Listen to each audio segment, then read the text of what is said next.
Oh, we're good to go. Okay, I got a message. That's what it was. Okay, members, everyone is very welcome to the meeting. The meeting is being recorded and broadcast live as well online.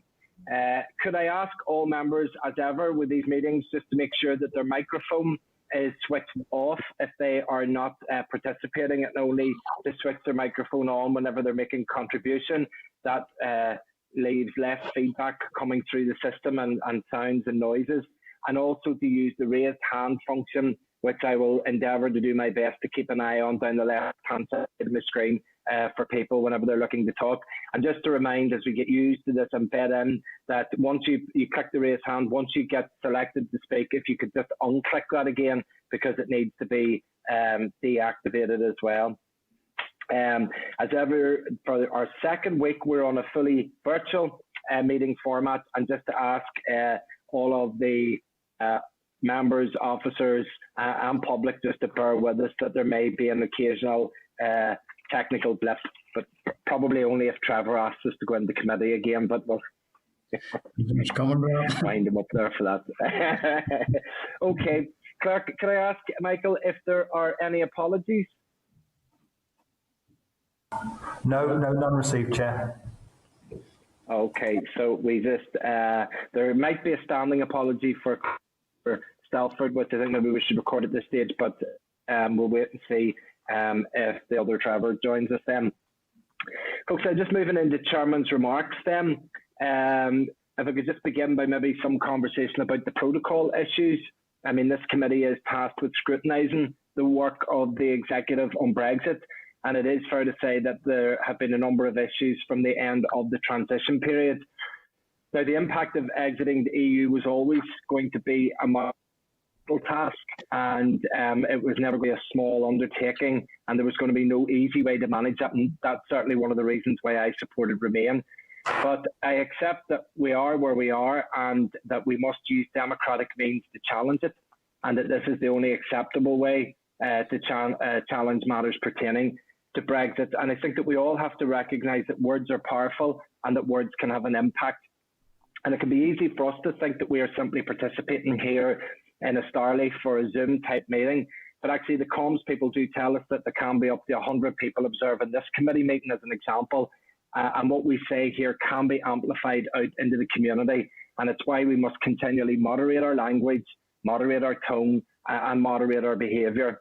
And let's remember back just a few weeks ago when former President Trump made his remarks in one part of Washington and a mob moved down and tackled the Capitol building a short while later. I think that just highlights how words can have a massive impact, and it's important for us as politicians to be careful.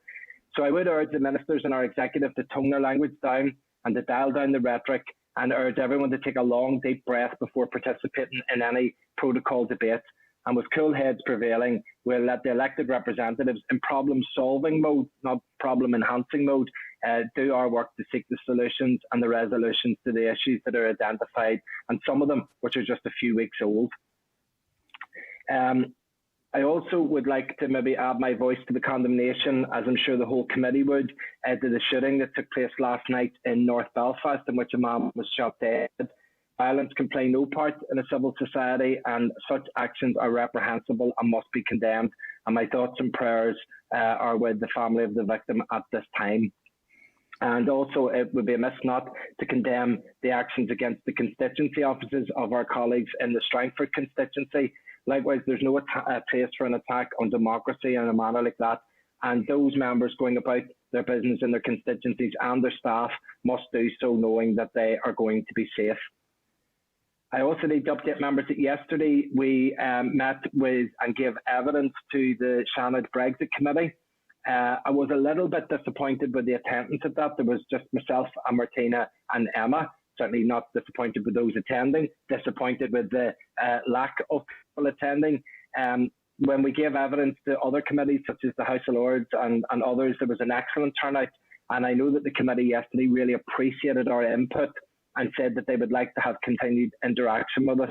And I think that that is really important, because they can influence people that are sitting at the table on the European side. And I think it's important that we raise the issues, the concerns and the problems that we all have, so that they can use the opportunity to go and try and influence people to try and resolve issues. There's not much use in just shaking a stick at a problem. I think you need to get round the table and actually deliver some sort of coherent response. And of course, the North-South element of the Good Friday Agreement, which established these institutions that we're part of, allows us to be able to interact North-South and East-West to be able to deliver resolutions. So I would ask if people could make a special effort to attend those.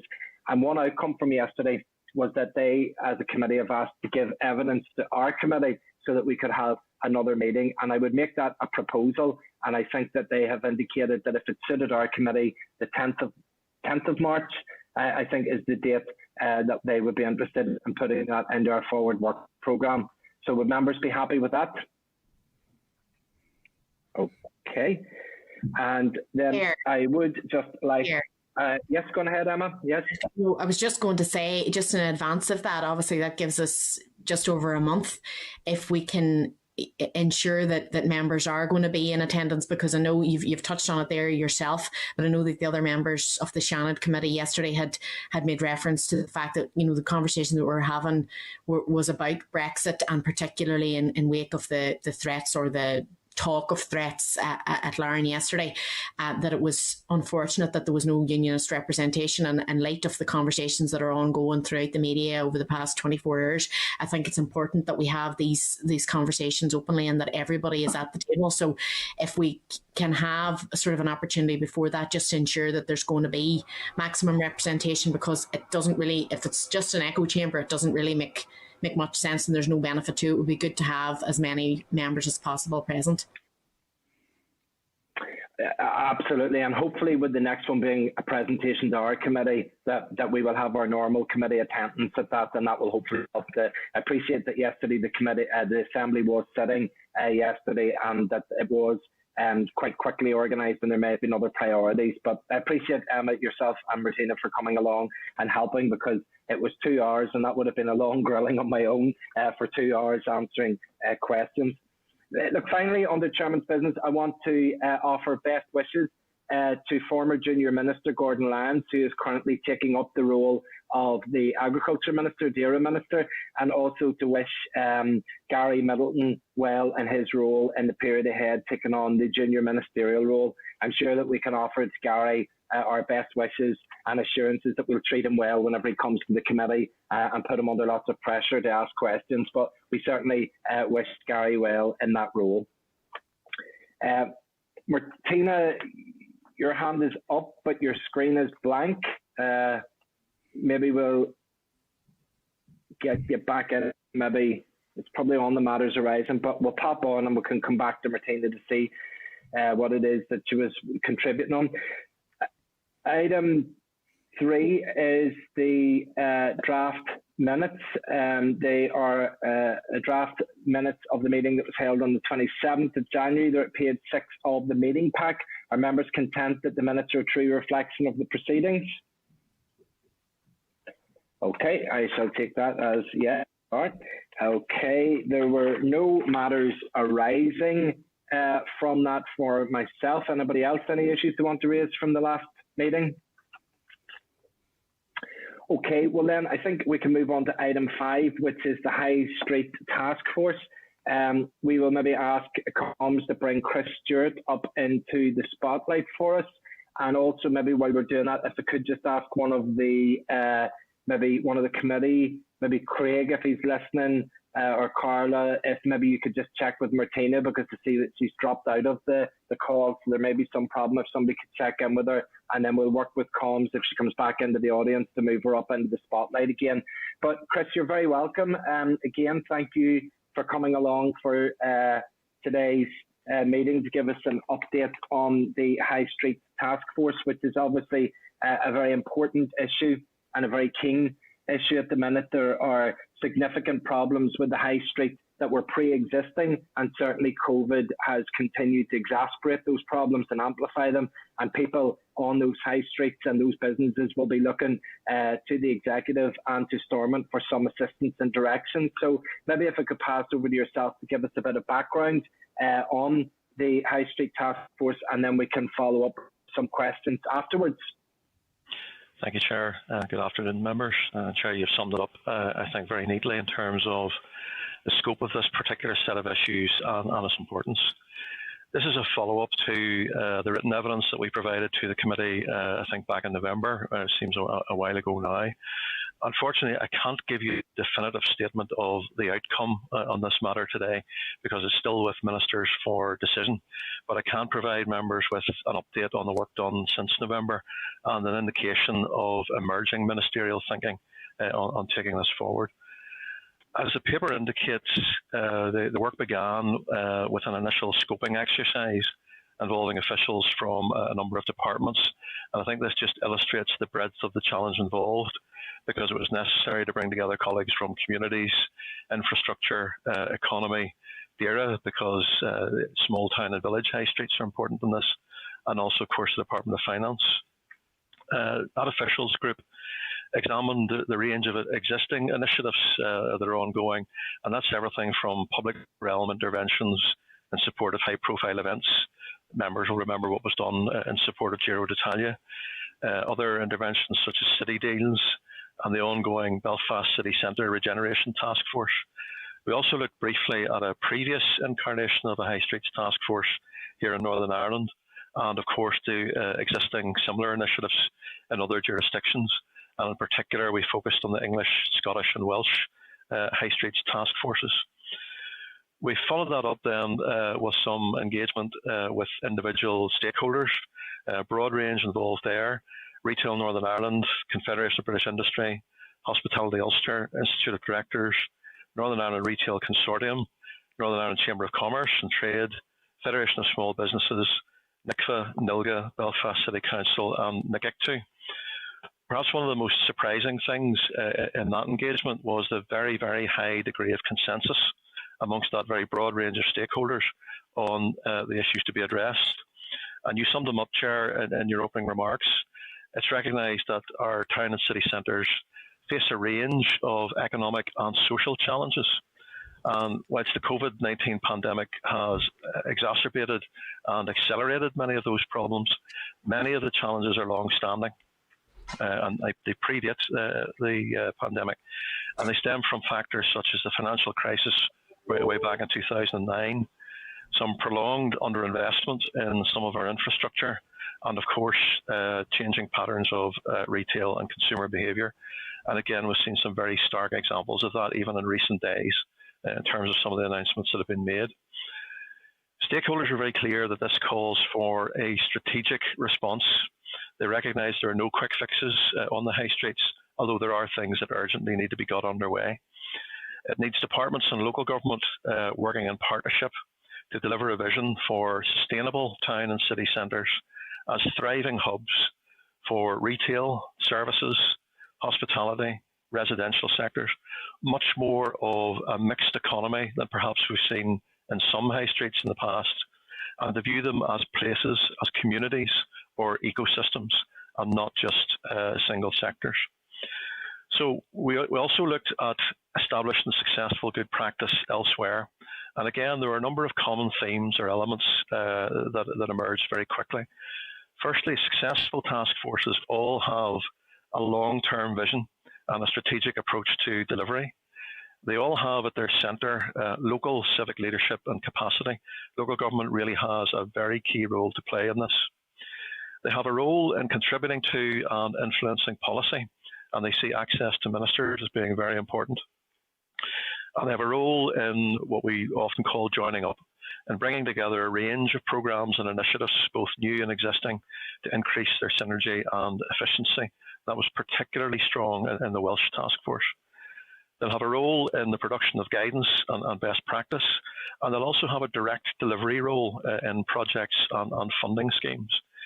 So again, common to all successful task forces is that very broad range of functions, everything from influencing policy and strategy right through to direct delivery at street level. That in itself is quite a challenge. The next step that ministers asked us to take was, before Christmas, to establish a reference group, a sort of prototype task force, if you like, and that involved colleagues from Retail Northern Ireland, Hospitality Ulster, the Business Alliance, which is CBI, IOD and Chamber of Commerce, NILGA, representing local government, and the relevant executive departments that I've mentioned. So that reference group was asked to develop terms of reference for the task force proper, to advise on additional membership, and to examine in a wee bit more depth the Scottish, Welsh and English task force approaches, and then to make recommendations to TEO and in due course for the executive. And the expectation was and remains that additional members for the group will be added, and the group will transition into the full High Streets task force in due course. Ministers helpfully provided a steer to inform the group's work, and that had a number of elements. Firstly, ministers endorsed the need for a vision, and they asked for that to be developed in the following terms: to focus on a strategic response to those economic and social challenges, with departments and local government working in partnership to promote sustainable developments of town and city centres as thriving hubs for retail, services, hospitality and residential. So very much in line with what we had seen in existing good practice. They also asked for a bespoke approach, particularly tailored for Northern Ireland, rather than just lifting a model from somewhere else and replicating it. But they did point us towards the Scottish task force as being a good place to start in terms of drawing up a template, but we weren't limited to that. Thirdly, in terms of scope, ministers emphasised that we should include all towns and cities and villages, recognising the importance of rural communities in Northern Ireland, but that we shouldn't overlap or duplicate the existing City Deals initiative in any way, but seek to complement that.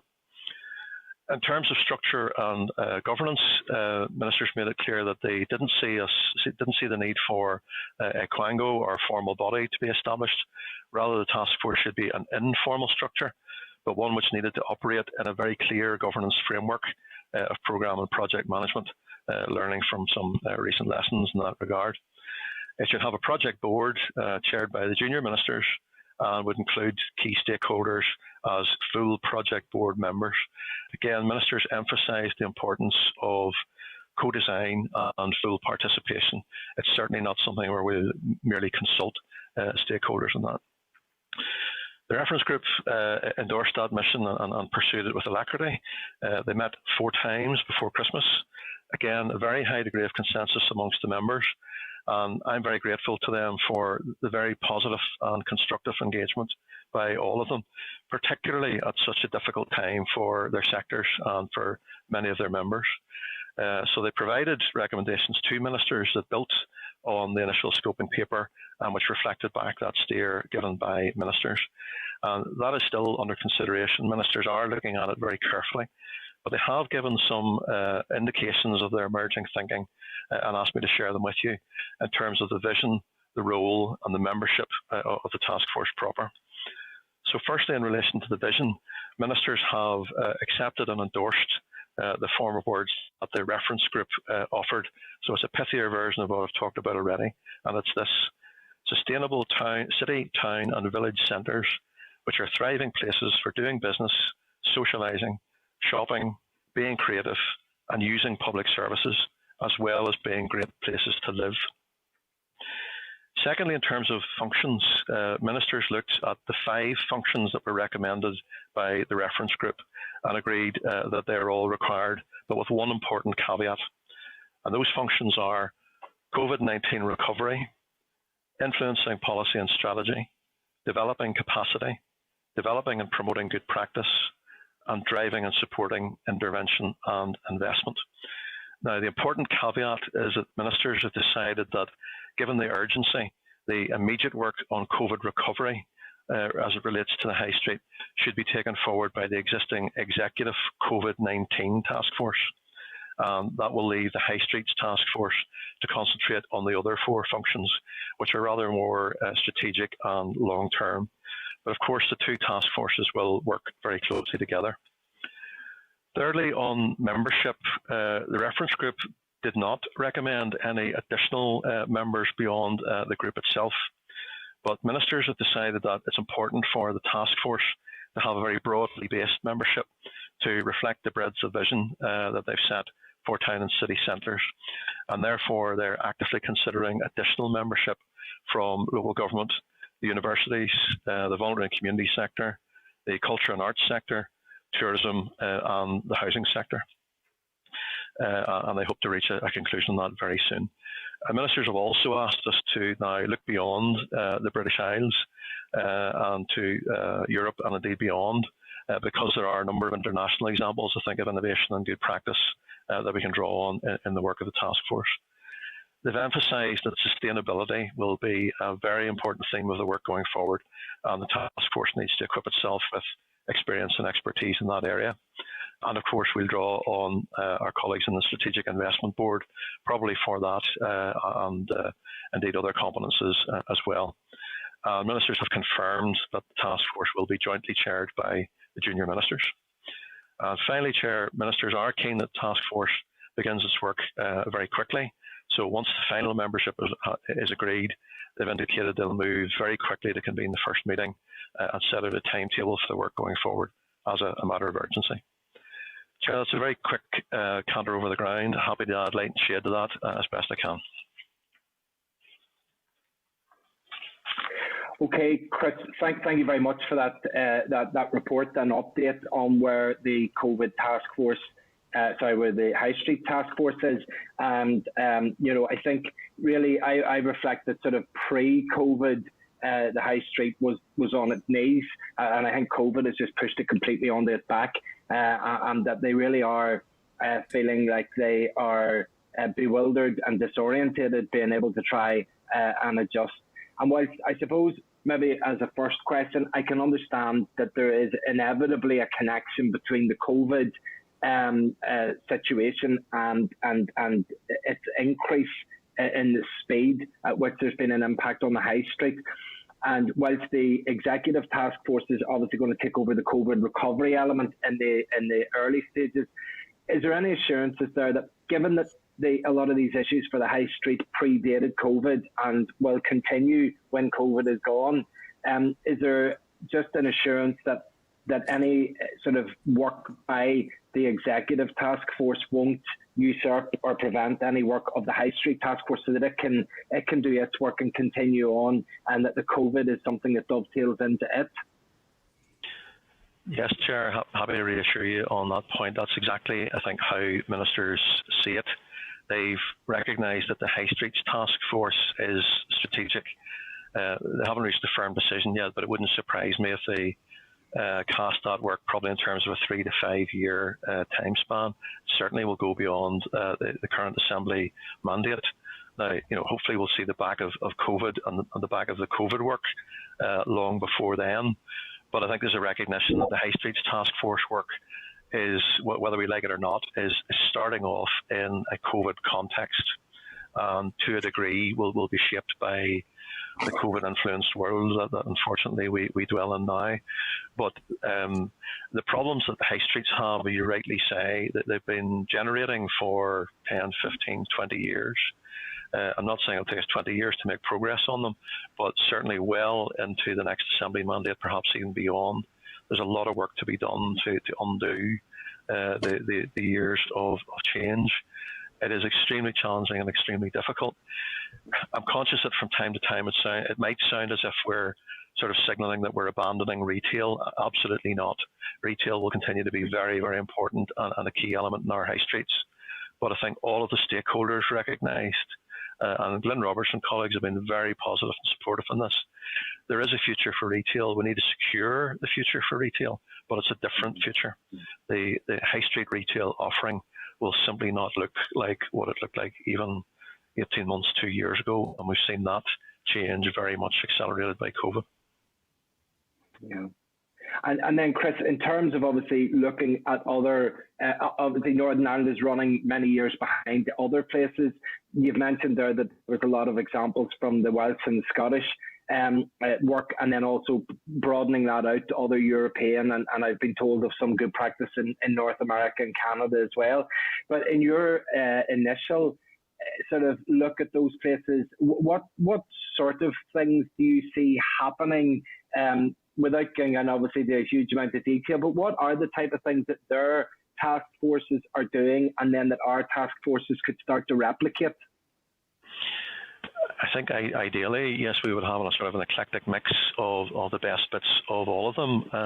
By their own admission, and colleagues in all three task forces were extremely helpful and extremely candid with us in telling us what they thought was working well and perhaps not working so well in terms of their own. I mean, the English task force, which they reminded us is actually a UK-wide task force, so it produces some things that we can draw on here, particularly in terms of good practice. So rather than reinvent that, we can simply take that and probably tailor it for more local use. The English one you might describe as the Rolls-Royce. It's the largest, the best established, certainly the best funded multi-million pound budget, which I think we can only aspire to here. But they were candid enough to say that their size also almost makes them a victim of their own success. They can find it difficult from time to time to get the access to ministers that they would like, which in a smaller jurisdiction might come a little bit more easily. By contrast, Welsh and Scottish colleagues were saying they really enjoyed the fact that as a smaller jurisdiction, they have exactly that. They're very close to their ministers. I think one of the best elements from Wales was the strength of the partnership with local government there. So in terms of their overall staffing, they've got around about 25 people in their task force. So about 5 of them would sit in central government, and they're largely working on policy and strategy. The other 20 odd are not formally seconded or loaned, but they're actually based in local government, and they work very, very closely with local government there. And that allows them to do 2 things. I think firstly to do the joining up piece of existing programs and projects that sometimes can be repurposed to add more value to this, but also in terms of the effectiveness of their direct intervention on the ground, because that is actually happening through on that local government level.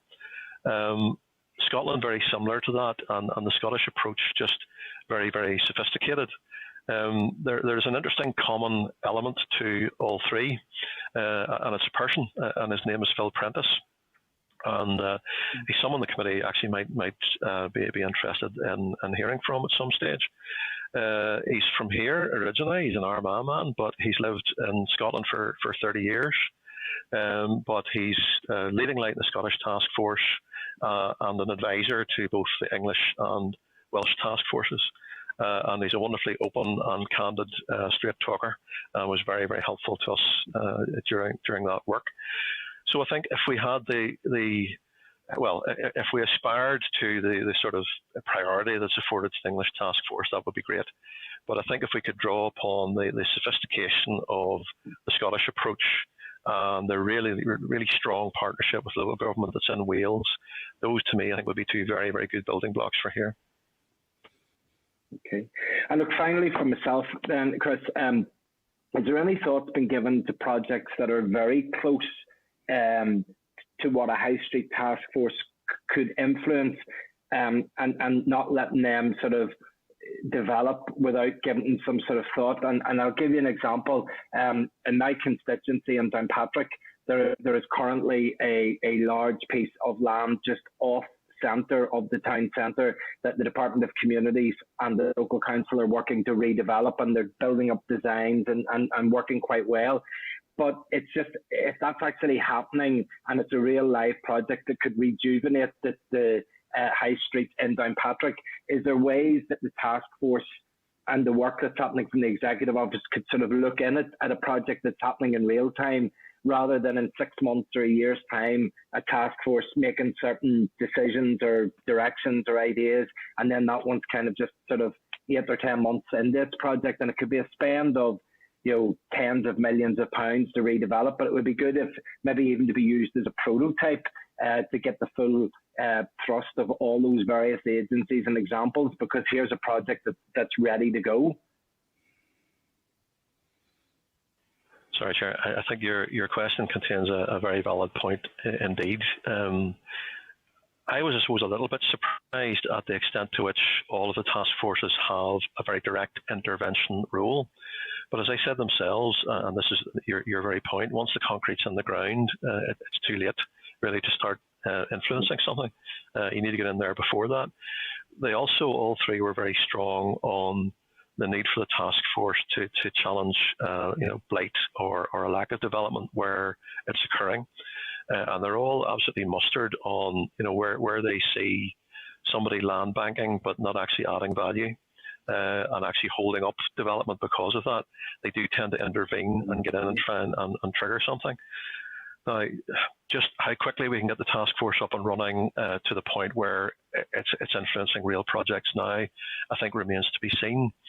But one of the things that's it's both a challenge and an opportunity in that, because we're not setting up a new formal body, the task force won't be a creature of statute. We don't need the time that would be required to do that. We can move a little bit more quickly. The challenge, but at the same time the advantage then, is that as an informal body, the task force has to work through others.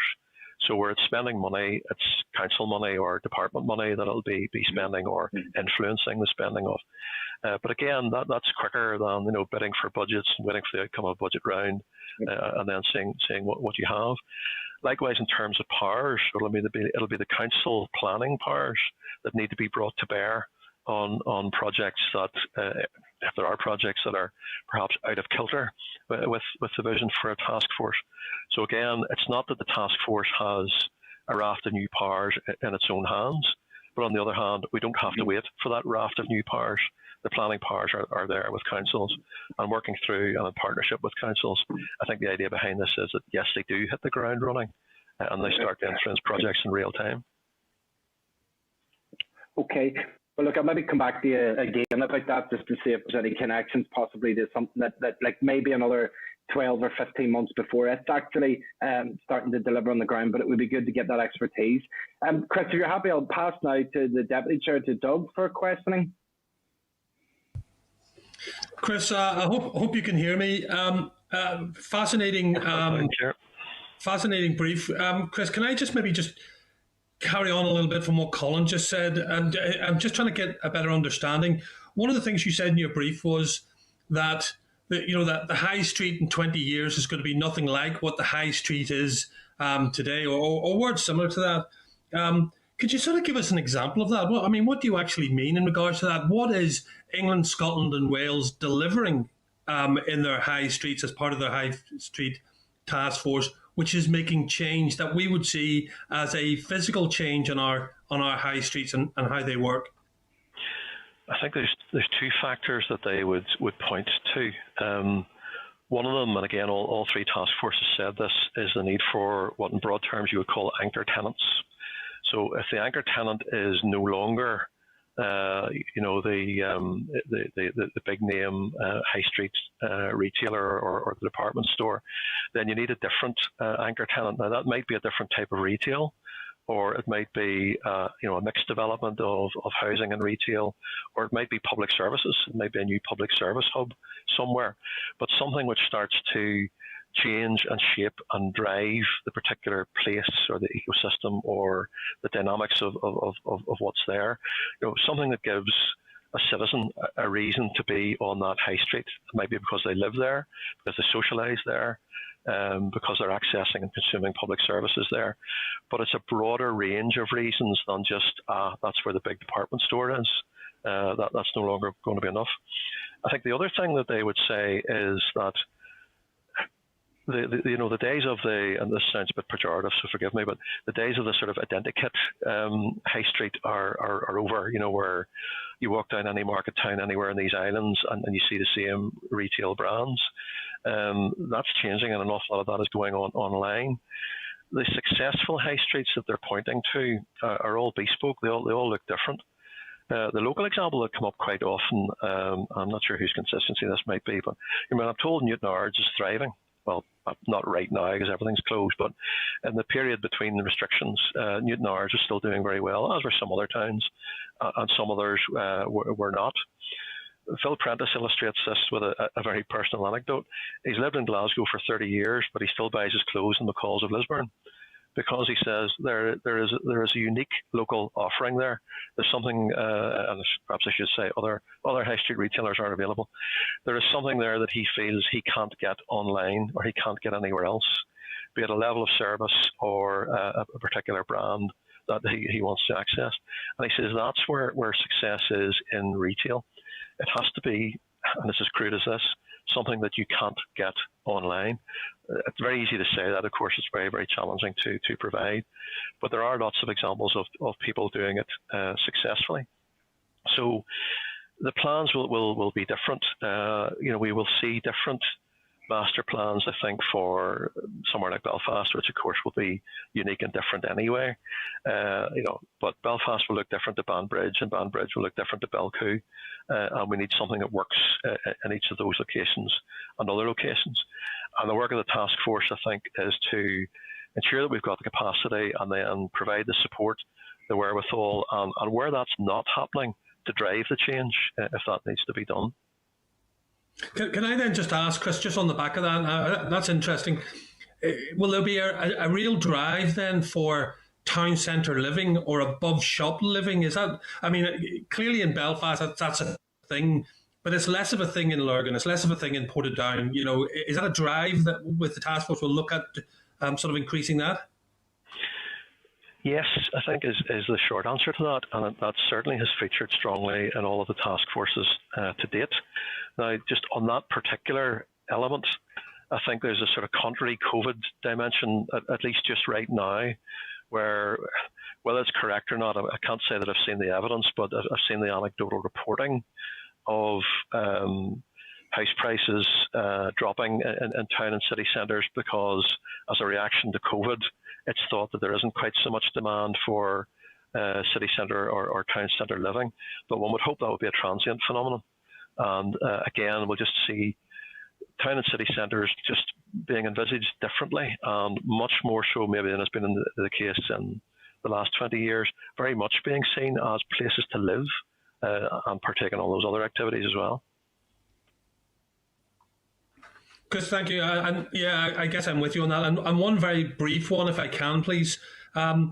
I'm looking at your list of who you have engaged with so far, and I notice that you've engaged with Belfast City Council. I understand the reasons why you would have, but you don't seem to have engaged with the other council areas, because everyone, and you'll know this, is very bespoke, and it sort of leads me on to that issue, because if you look at Armagh City, Banbridge and Craigavonbury Council and the towns they have in there, Portadown and Lurgan and Banbridge, but certainly the likes of Lurgan, their high street is plagued with division. You could literally walk into Lurgan and say, look, this is the half of Lurgan High Street that I will shop on. This is the half of Lurgan High Street that I will not. So is that division being looked at? And are you trying to link in into other agencies to see how we can formulate that town centre sort of policy where we can mitigate against that division, such as in Lurgan? Absolutely, and I remember Lurgan fondly. I walked that very high street for 2 years when I worked there, and yes, I absolutely understand the phenomenon you're referring to. Yes, in terms of engagement, initially it was through NILGA and directly with Belfast City Council, who approached us. Going forward, we need to find the right way to get the full range of council involvement there. So we had some initial conversations with colleagues in Solus. Whether that's through Solus as the umbrella organisation along with NILGA or individual councils, I think will be for ministers to decide. But they're absolutely of the view that we need a great deal of council involvement there. I think your description of Lurgan as well, I think underlines the need for the lead on this to be local in terms of shaping the actual interventions or master plans. You're absolutely right. I think getting the answer right for somewhere like Lurgan requires the sort of insight and knowledge that civic leadership there would have. People who are familiar with that community and the challenges that it faces, who will have enough knowledge and nous to develop a solution for that would work in Lurgan. I don't think it's something that officials sitting at a desk at Stormont are likely to get right. It needs that sort of local input. Thanks, Chris. Thanks, Chair. Okay, thank you, Doug. Could I ask next for Martina, please? Martina Anderson. Thank you, Chair, and thank you, Chris, for that information. And Chris, I think we all concur, look, there's no quick fixes here. And we've all been witnessing the decline of our high streets, and we need to protect particularly our small businesses and family-owned businesses who are at the heart of all of our communities. And I'm very mindful of the sterling work at Retail NI and Hospitality Ulster and the Chamber and NILGA and all those organisations do overarchingly for all the constituencies. But I want to say that I am really concerned that the kind of thinking that went into the establishment of a reference group that ended up with, and it's no casting no dispersions in the work of any of these groups or the work that was done, other than in the context if we're seriously going to be tackling regional inequalities and regional disparities. And we end up with a reference group where Retail NI based in Belfast, Hospitality Ulster based in Belfast, the Chamber of Commerce based in Belfast, NILGA based in Belfast. And maybe it's little wonder that the council that was engaged with was Belfast Council. And whatever about what happened there and why that came about, perceptions can become realities for people. And therefore, when you're talking, and I was listening to you about the expansion as we move forward from the reference group into the task force membership, and I was glad to hear you talk about the voluntary community sector, cultural arts. I know, for instance, community arts. We have a fantastic organisation in Derry and Skegg, Studio 2, and everyone could say the same. Local government, tourism. But I am concerned, and it's not the first time, Chair, I've raised this, when we were talking initially about this task force. And I asked for consideration to be given to the Northwest. We have a city centre initiative in Derry, fantastic organisation. And whilst Retail NI and others, of course, absolutely, that they will do a sterling bit of work trying to represent all. The differences that Doug had talked about, the uniqueness in different areas, and I know you can't have everyone in all the constituency and for every city, but you do have overarching views as to where regional disparity needs to be addressed. And therefore, I think, whilst it's a good job done, but must do better with the establishment of the membership.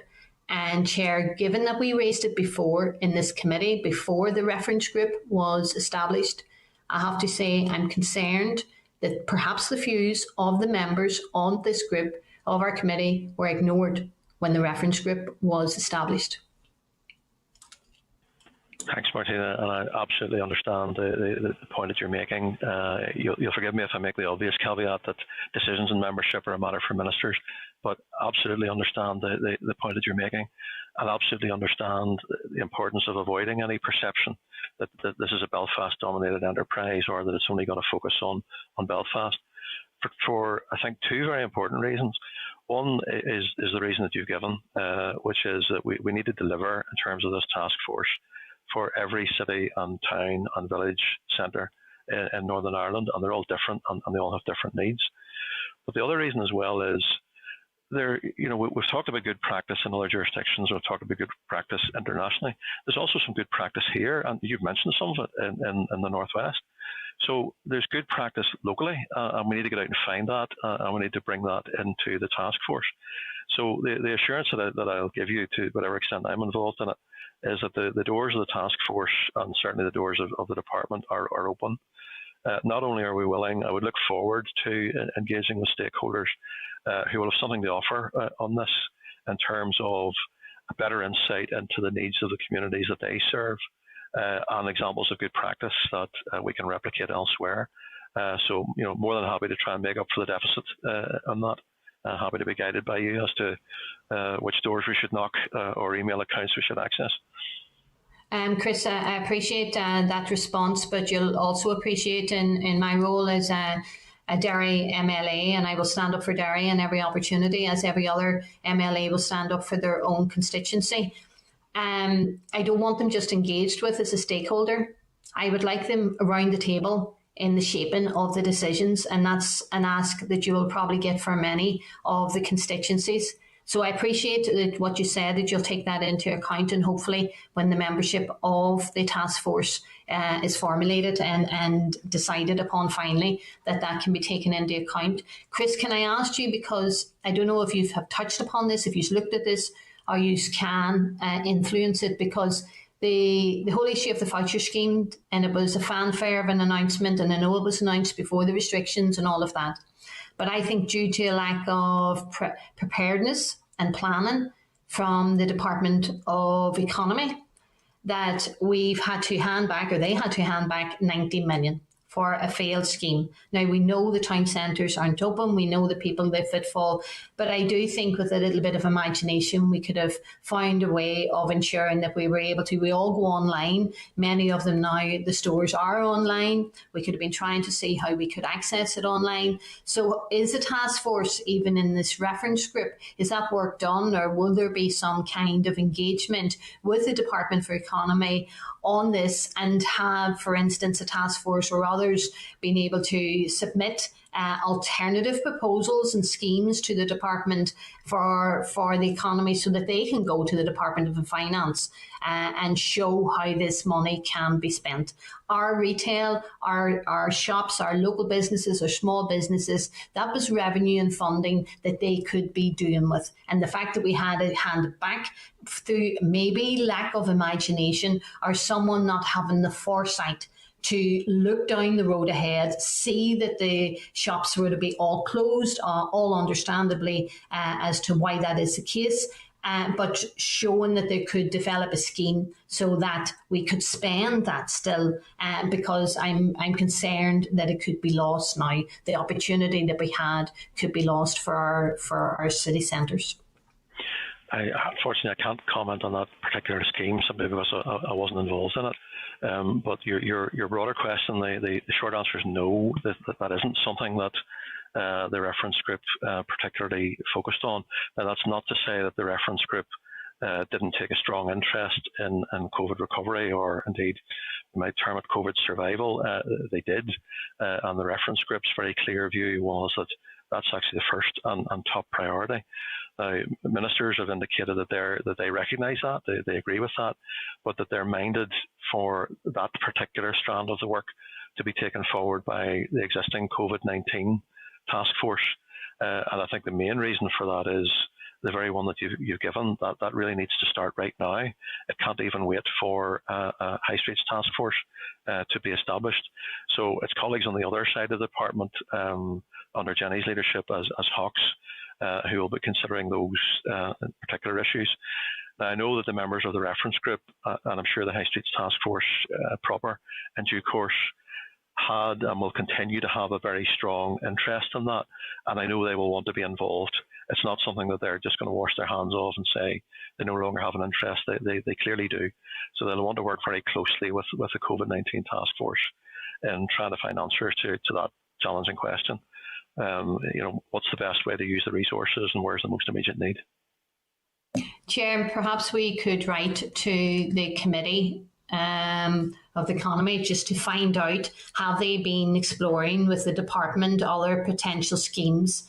Because in terms of this money going into our high streets, that should have been something that anyone with a little bit of time and foresight would have been able to come up with a scheme that would have delivered that. So it would be good for us to get more information on that. Thank you, Chris. Okay, certainly. So we'll take that note to ask that question. And Chris did reference there the fact that Jenny Piper's got the task force, and it gives us a almost Blue Peter moment, because she's coming up next, and we'll be able to get questions on that. Trevor Lunn, I see you're there for some questions, please, if you'd like to ask them.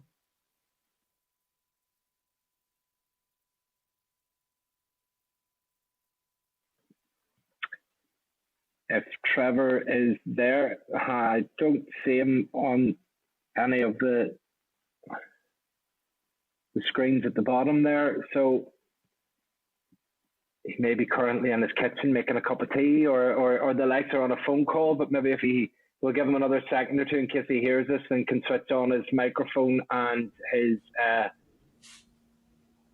he endured me for years in the Education Committee, Chair. He's maybe had second thoughts. It's like 2 miles down the road running away at this stage, maybe then, Chris. So, look, we'll have to move on because I don't... Can you hear me now? Excellent. There we go, Trevor. We'll give you a good bit of time to be able to come on board with your questions. And I think he's hit the exit button and has dropped himself offline now. So, look, I'm sure he can write to you and ask you very pertinent questions there, Chris, if that needs to... No, he's back with us again. Okay, one final go, Trevor, if you want to ask your question, fire on. Can you hear me? You can? We can indeed, yes. You can hear me? Yeah, and see you. Hallelujah. Chris, I was going to ask you to give us an example of a successful high street in Northern Ireland. You very helpfully did. You reminded me about the Newton Arts, which really is quite a success story. I was there before the lockdown for an afternoon, and it's buzzing. It's great. So there might be room for a case study there at least. Lisburn Chamber of Commerce has worked at this for years, and they recently had an expert across from England, I believe, who gave us all a very inspirational talk. But his main theme was that really talking about food and drink, emphasis, and evening economy. He was very hot on this, and he examined the town centre and actually gave a lot of praise to a small scheme just off the Bow Street, which within a few weeks actually closed, but that was unfortunate. It wasn't a bad example, it just was hit at the wrong time. So as evening economy translates to town centre living, which has already been mentioned, also translates into licensing laws. The ability of pubs to open, to operate in a sort of continental way when we get continental weather, and particularly to be able to spill onto the pavement, which currently they can only do, I think, in certain towns or cities in Northern Ireland, which don't include the likes of Lisburn. So would the task force be taking into account those various factors? Yes, thanks, Trevor. The short answer is, I think, yes to all of those. We were hearing the same things. On your first point, yes, I mentioned Newton Ards and Kisanoy, lots of other MLAs. I'm sure there are other successful examples across Northern Ireland, but we need to get under the skin of that. We need to find out why is it that Newton Ards and other successful examples are successful and working so well, and why is it that some other towns are not working so well? What's the difference? But I think the answer is likely to lie in, as you say, that sort of multi-dimensional addressing of needs and specification of a way forward. And again, I think one of the key messages that we heard was, don't just think of this as being about a particular sector or even groups of sectors. Success comes from having a very strong sense of place or identity. It's about how the whole of a town centre or high street. I don't actually like the terminology high streets task force. It tends to make you think, or tends to make me think at least, mainly of retail. And it's broader than that in terms of sectors and activities involved. Indeed, geographically, it is about town centres and community centres, and about how they function throughout the day and the evening, as you say, and all of the dimensions. And that is the key. It's getting something in the centre that gives the citizen the reason to be there and to stay there. So it's no longer a case that you would simply go in or that we could build a city centre economy through someone just going in to access a department store and then leaving again. There has to be a reason for the citizen to want to invest his or her time and money in coming into a city or town centre and staying there and consuming a range of services. Retail, residential perhaps because they live there, retail because their immediate needs are being met because they live there, or if they've come in because, as you say, they're perhaps accessing an evening economy, food and drink, art and leisure, just a much more mixed economy than our vision has been in the past. And, you know, it was illustrated very starkly by some of the stakeholders. That sort of diverse, multidimensional economy maximizes your chances of success. And by contrast, if you have a monoculture that depends purely on one sector, you're increasing your risk of failure. Yes. Yes, indeed. I would give you one other example of a thriving high street, because I'll be eaten alive if I don't give you it. It's Hillsborough. This is part of Lisburn. Hillsborough Main Street and the Hillsborough area. Now, perhaps it's due to the historic Royal Palace effect and the fact that there's 3 or 4 excellent restaurants and a couple of pubs. And some really quirky, nice, unusual. I think you mentioned this. They don't have to be all the same. And Hillsborough has some really, really pleasant, small, unusual type shops. So there's different ways to go about it. But I like what you're saying. But I have heard a lot of it before, going right back to when I was chamber president in Lisburn, which wasn't yesterday, I can tell you. And various attempts have been made to do this. This one sounds a bit more organised, but more perhaps with resources to apply to the problem, because certainly something needs to be done. But thanks for your presentation. Thank you. Okay, thanks very much for that, Trevor. And Chris, and the end of the questions that members are indicating they want to ask, can I thank you for coming along today? Can I thank you for one of the first in the last number of weeks to actually fit right into your allocated time? We're just striking at 3 o'clock, which means that we're on time this afternoon. We appreciate getting the update on it. I think we all, in every constituency, are hearing quite regularly the problems that retail and other high street people that are interested in the high street are hearing about what the problems are. And I think that's why we're so interested in the work of this task force, because we can all see how there can be tangible help and assistance from it, and from that pooling of resources and thoughts. So can I thank you for your attendance here today? Members, if I could maybe just on the back of what we've heard there was a suggestion from Martina that we write to the Department for the Economy and speak to them about initiatives that may have been there. And also maybe just on the back of Martina's contribution, can I suggest as well that we maybe write to the executive and just suggest that there is consideration given the regional balance for the inclusion of key stakeholders as part of the process of investigating that. And then something as well, maybe that if we could, Michael, maybe drop into that just that we do recognise maybe, and I'm picking this up for members to guide me, but that this is an urgent matter. This isn't something that can be, let's have a long process to examine what issues are. Let's think, there has to be short, medium and long-term goals and strategies, but there needs to be an emphasis on delivering the short-term very quickly, because many businesses are tinkering right on the end and they do need that support. So if this is an initiative that can help, it would certainly be useful.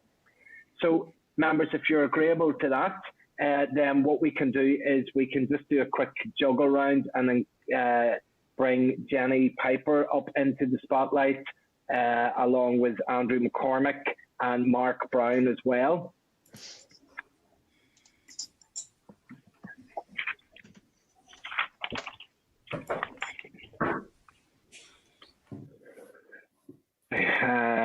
Just while you're changing over there, can I record apologies for Christopher? Once he's back, he's still not entirely well. And apologies, I was late. I had IT problems getting in here. So just for the record, particularly for Christopher, I'm not so worried to myself. But well, I would be very worried about you there, Trevor. It's good to have you on board, and I'm glad you could sort it out with the technical problems. We had sort of tentatively recorded a sort of apologies for Christopher, and I'm sure he's sitting somewhere listening into the committee, and we will offer him our best wishes. I didn't know that was illness. I think if you're listening to some of that stuff, but there you go. He'd be with bated breath. So I know I can see that Mark, Andrew and Jenny are up into the spotlight. They haven't populated the screen, so I can't actually see, but I hope that you're there. Maybe, Jenny, if you said hello, it might bring you up into the up onto the screen for me, just to check that you're there. Hello, Chair. I'm here. I can see you. I can't see myself, but I can see you and the members. That's brilliant. That's brought you up there for us now so that we can actually see you. That's great. I know that we spoke before, but I think this is the first that we're actually, I'm actually seeing you. So you're very welcome today to the committee. You have taken up the role just before Christmas as the interim head of the civil service and thus the permanent secretary at the executive office. I know that previously we will have wished you well in that task. No small task at the best of times, but obviously in these current times, very, very difficult in terms of health, very difficult time for our communities, and very difficult time for business and retail. So there's quite a lot of work that you are having to undertake, and we certainly appreciate all is being done. I suppose maybe just the way we normally operate with these things, as I'm sure you're aware, Jenny, is we'll maybe pass over yourself to give us a few minutes of an introduction to yourself and the work and the priorities that you're doing, and then we can open it out to members then for some questioning. And if you're happy enough with that, I'll pass over to yourself. Okay, Chair, thank you very much, and thanks for the invitation to meet with the committee today, and also for your good wishes. It's very much appreciated. I am grateful for the opportunity, a fairly early opportunity, to talk to you. I think it's day 65. Not that I'm counting or anything, but it still feels like very early on in my appointment. So I'm very glad to have Dr. McCormick and Dr. Brown along today, and I know the committee is very familiar with both of them, and I suspect I may lean on them for a lot of the detail. But as you suggested, Chair, I'll try and outline to the committee what I understand my key priorities to be over the period that I'm going to be in post. As you know, I was appointed by First and Deputy First Minister on the 1st of December for a period of 8 months. I know some members of the committee. I've appeared in front of them in the past. I was a career civil servant for many years, but since 2013, I left the civil service and was chief executive of the utility regulator. But my appointment came at an ongoing time of challenge for the executive, continuing to manage the response to the pandemic, and that continues to be the focus for very many of us. In addition, just before Christmas, we were coming up to the end of the EU transition period, which in normal times and without a pandemic was going to be a huge administrative challenge, and continues to raise challenging issues for all of us today. And both those two issues remain inescapable pressures for ministers and civil servants for obvious reasons. My role really, I suppose, as interim HOCS has got a number of interconnected strands. Firstly, leading the overall Northern Ireland civil service and ensuring continuing and coherent support for executive ministers at what continues to be a challenging time. In addition, as you've mentioned, I'm Permanent Secretary of the Executive Office, and I lead what may be a small department, but one which this committee knows only too well has some of the biggest and most sensitive challenges to manage. I mentioned COVID and EU exit, but as you know, TEO is deeply involved in victims' issues and in important work involved in building better relationships between communities and indeed improving the quality of life within those communities. And you've just, I think, had a session with Chris Stewart talking about the important work of the High Street Task Force. And again, that falls as a critical piece of the building communities work of TEO. But of course, TEO also operates directly on the political interface, not just with the executive, but also with the UK and the Irish governments. And all of this is creating challenges at a time of continuing resource pressures, including those imposed by the pandemic. This committee will know that the Finance Minister's recently announced budget indicated an overall 24.3% budget increase between 2021 and 21-22. But the reality for the Executive Office is that we have not received any additional funding for business as usual activities, and the increase that's there for the year 21-22 is for particular things such as victims payments, HIA, EU match funding and EU exit, and all of those are ring fenced. So essentially for TEO, as with other departments, we're looking at an outcome next year, which is essentially a flat cash settlement. And that in reality, as I know this committee understands, means a reduction on our finances once increased costs and demands on services are taken into account. So the budget settlement does mean it's going to be a challenging period across the civil service and indeed so for this department. I know the committee is going to be actively involved in the budget consultation process, and we welcome your constructive engagement because you do understand the range of work and the range of challenges that we face.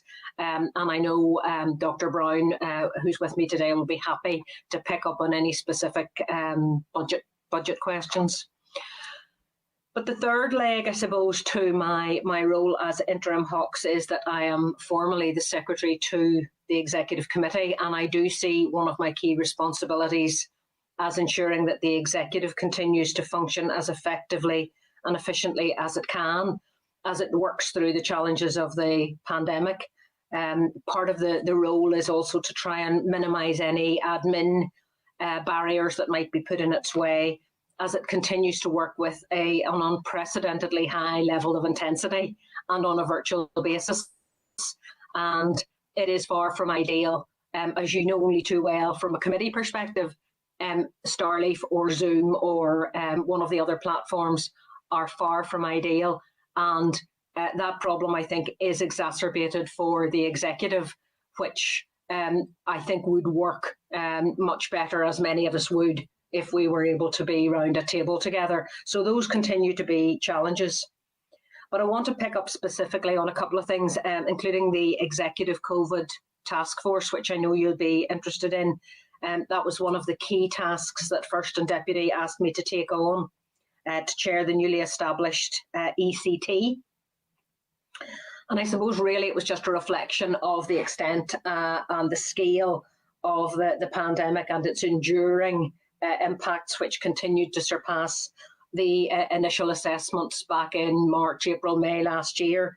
And it really is a response which recognises the need for a strategic and collaborative plan to tackle the pandemic.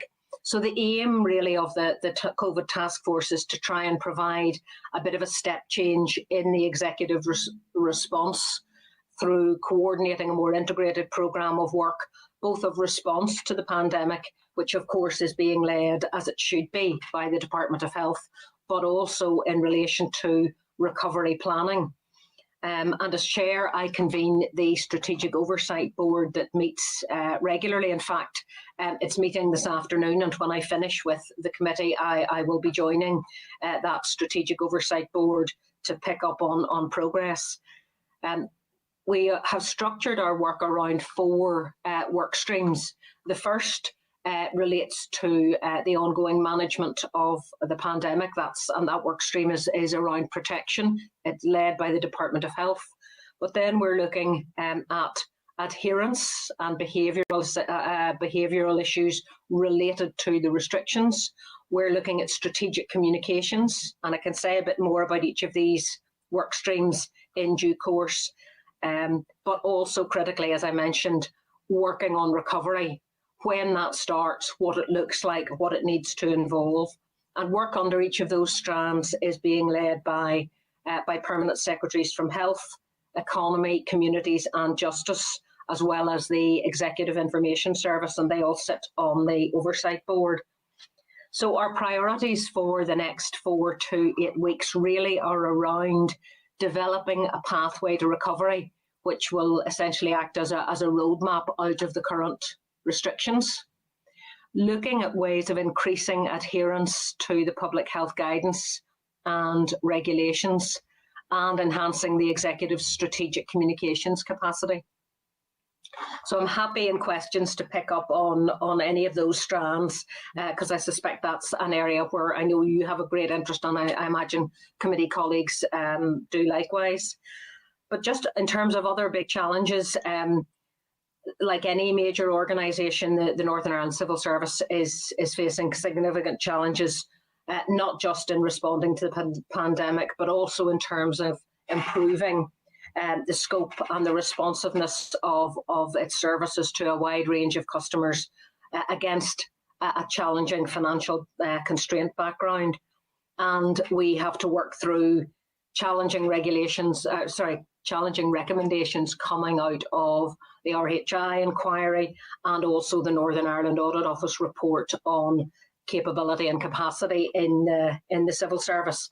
And those reports do highlight the scale and challenge of the transformation that needs to take place. So as interim head and with the support of the Civil Service Board, we do want to continue to develop that programme of reform and transformation to ensure that the civil service has the confidence and trust of a range of stakeholders and, most importantly, the wider community in Northern Ireland. And the key to this, we believe, will be the development of the new strategic outcomes-based programme for government. And that programme is designed to form the basis for the executive to partner with civic society, respond to people's needs and community needs to help build a more inclusive society with outcomes related to both individual and collective well-being. And I know that the programme for government consultation document has been shared with the committee, and I'm sure members will want to fully engage with that consultation, and we really do value your involvement. And equally important and running in parallel with those other priorities will be the continued work on the national and international dimension of the work of the Northern Ireland Executive, which I would hope to sustain and develop both with colleagues in the UK government, with the devolved administrations in Scotland and in Wales, and with the Irish government. And those relationships are really critical, I think, and have been important throughout the COVID pandemic. But I believe they will also be very important as we start to map that pathway to recovery. So I know you've also received briefings recently on EU exit issues, and I don't think I need to go over that ground, but needless to say, events following the end of the transition period have been very difficult, and we're continuing to manage the complexities associated with the Trade Development Agreement and implementing the protocol. So I suppose, Chair, the final priority for me really is to do myself out of a job and to help to develop the new competition for a permanent head of the civil service. Now that work is underway. It's being led by Nick's HR, working with me, with SIB colleagues and with the civil service commissioners. And that, from a personal priority perspective, is important to progress so that we have a competition and we have an appointable candidate in time for a smooth handover before my period of appointment comes to an end in the summer. So I hope, Chair, that that overview is helpful to the committee in understanding the role and the priorities as I have understood them, and where my focus is going to be over the next few months. I'm happy to take questions from members on anything I've covered and on other TEO issues. As I say, I may draw on my top team, Andrew and Mark, as depending on the questions, but I'm at your disposal. Okay, thank you very much for that, Jenny. A quiet week at the office then, with that resume of all the various strands and various areas of work that are taking place. And I do recognise how it does, I suppose, illustrate for us the sort of strangeness that there can be, because the department does have a relatively small headcount and it does have a relatively small budget at times looking at the start of the year. But actually, whenever you take in the full breadth of strands that of the work that's involved and the engagement at the cross-departmental and cross-executive work, it does highlight the important role of having a department in the middle that is drawing all of that together. And I suppose it highlights for us the importance of this committee to be able to scrutinise the work that takes place both within the department, but then at times reaching out across the other departments. I wanted to begin maybe just by asking a question to get from yourself your perspective on one of the bigger issues in terms of finance regarding the victim's pension. I mean, this has been rattling on for quite a period of time. That we need to start delivering for people on the ground. We all know the stories that there are people that are passing away and they're not getting conclusions to some closure to their stories, to their involvement that was quite significant and thrust upon them. And there is this sort of bartering of will it be London that pays or Belfast that pays, and that's important for us and it's important for you to be part of that and have that as a part of the conversation. But for them on the ground, that really is irrelevant. They just want the whole scenario done and dusted and the payments and other elements concluded. So could you give us a flavour as Head of the Civil Service and Permanent Secretary for the Department, what your involvement in that process has been and what your expectation is of things rolling out in the weeks ahead? Well, look, you're right to identify it obviously as a difficult issue, and you're aware that while the draft budget has set aside funding for TEO for implementation costs in relation to the victims' payment schemes, it doesn't provide any funding for the actual payments. Now, the position really is the executive is committed to the delivery of the scheme, but executive ministers have been very clear, and it is for executive ministers that the shortfall there, I think, is of the order of 22 million. So I meet with my counterpart in the Northern Ireland office frequently. Was speaking to her this morning. It remains an item on our agenda, and we continue to press that case. Mark may have more detailed on updates than me, but this is a position really where the executive ministers have made it clear that it is for the British government. We are pressing the case because we recognise on the ground, we see it in terms of the delivery of some of our other programmes and in terms of the liaison and the contacts that we have with stakeholders and with those involved. It does sound like pass the parcel. I understand that, and that is very suboptimal from our perspective. So Mark may want to pick up in terms of some of the direct dialogue that he has had on this in recent weeks.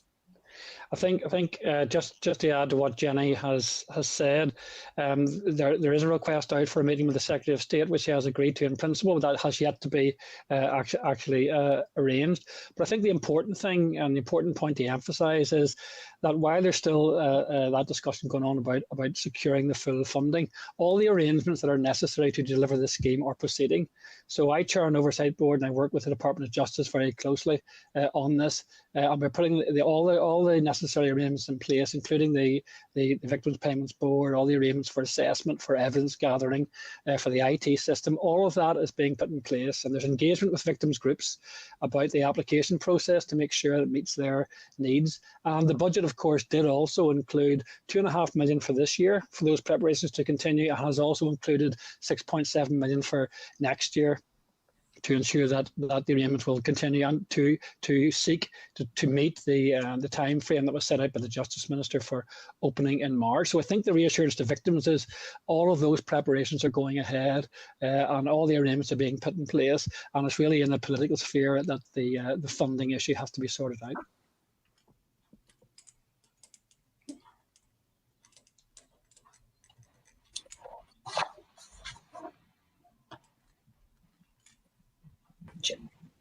Chair, I can't hear you, I'm afraid, Chair. Is it just muted, me? Chair, yeah. Yes, that's it's something I'm very good at doing, which is talking and not unmuting. But yeah, but look, I was saying that I do think that a significant number of the roads are leading to the fact that the Secretary of State is the person that needs to make the next move here. I think the executive have said that they want to meet. I think what we're hearing from Mark quite clearly there is that the infrastructure is in place, but it needs the final piece of the jigsaw put. I think you're making the case to your counterpart in the Northern Ireland office. So I think, again, what we need the Secretary of State to open his ears, listen to what people are saying, and then respond and have that meeting. And at least it will allow people to move forward, because there's little point in us getting to the 1st of April and having all the infrastructure in place and then no money, because that's not going to allow anything to be delivered either. So, we'll certainly keep amplifying that noise that the Secretary of State needs to meet with the executive ministers to be able to move this forward.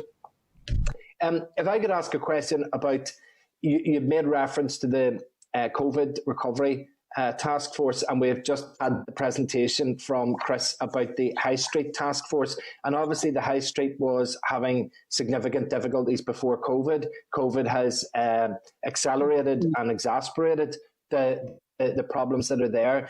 He made reference to the fact that the first strand of that work, which is to sort of try and deal with the COVID impacts on the High Street, would be left to the task force that you're dealing with, and you had reference to that as well. But could you give us a bit more flavour as to what type of initiatives that the public might and the High Street retailers and others may be looking for from that task force that you're heading up? Okay, so the COVID task force is taking an overarching view involving all of the departments. It's not, the task force is not a whole new machinery. It's not a whole new branch being set up in the centre. It's very much there to join up initiatives that are taking place in other departments, and try and make sure that we, left hand and right hand knows what's happening, that we don't get into our silos of just focusing on an economic recovery when there are serious challenging issues in terms of community recovery or in terms of recovery of the health service. The purpose of the task force is to try and join up the dots and look for gaps. Where are there gaps in provision? So we are not at the stage of developing specific initiatives. We're very much still in the space of reflecting on what has happened over the past 9 months, 12 months. What have we learned in terms of what damage or limitations the restrictions have placed on people, on communities, and on businesses? And what's it going to take in order to build a recovery? The shape of the High Street has fundamentally changed, not just because of the pandemic, but because of bigger market changes that have taken place. And I'm thinking here of Debenhams and the loss of very many of those other retail outlets that are characteristic of many of the high streets, the Dorothy Perkins, the Burtons, and so on. Those businesses are not going to come back. We would understand on an actual basis. They will be there as virtual shops now. So the whole dynamic of what might be there in the High Street, I think we need to look at again. And it does provide opportunities, I think, for different retail offerings to come forward. So one of the things we're trying to do in the recovery aspect of the task force is to look at what the timeline is likely to be for recovery. We know when the restrictions run to at the moment in terms of the 5th of March. We know the deadlines and the targets in terms of the reopening of schools. So what does a pathway to recovery look for? We won't suddenly see a return of everything, but we would hope we would see restaurants and bars and coffee shops and so on beginning to open up. Those sorts of establishments are going to be critical to draw footfall, to bring people back onto the high streets and into the city centre. So what might that look like, assuming that things start to open up again after March? Nobody's got a crystal ball at this stage. We still travel in hope, because the indicators are positive in terms of the rollout of the vaccination and in terms of the effectiveness in addressing the vaccine. So the work that has begun is led by Mike Brennan in the Department for the Economy and Tracy Mahard from Communities, working together to look at what bigger economic recovery would look like, including getting back to promoting Northern Ireland as a good place to do business and to invest, alongside what needs to happen on the ground in communities. And that's where the work of the High Street Task Force will also come in. It has its own distinctive remit. I suppose its scope has been started before the COVID task force has come on board. So we will look to find it a place as we start to map this pathway to recovery. We are aiming to get a paper to the executive within the next couple of weeks, and obviously once that happens, that can be shared with the committee. But essentially, it's about trying to project forward in the short term and in the medium term the various elements that need to take place across all of the departments. There are some things that are already, I suppose, work is underway. We know what the key elements of a new energy strategy might be like. We know from the Department of Agriculture their levels of ambition in terms of climate change and green growth. We know what the priorities are from the Department of Education in terms of children and young people. And so it goes on for all of the departments.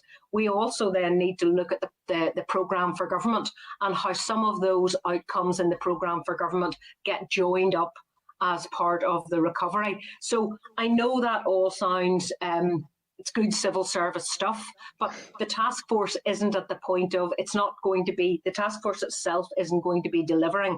The task force is going to try and pull together in a coherent way all those various elements that Northern Ireland is going to need in order to recover. And that will include really big challenges in terms of health service recovery, and we know some of the big issues that department is facing. So the civil service the departments have reshaped themselves, reprioritised people and service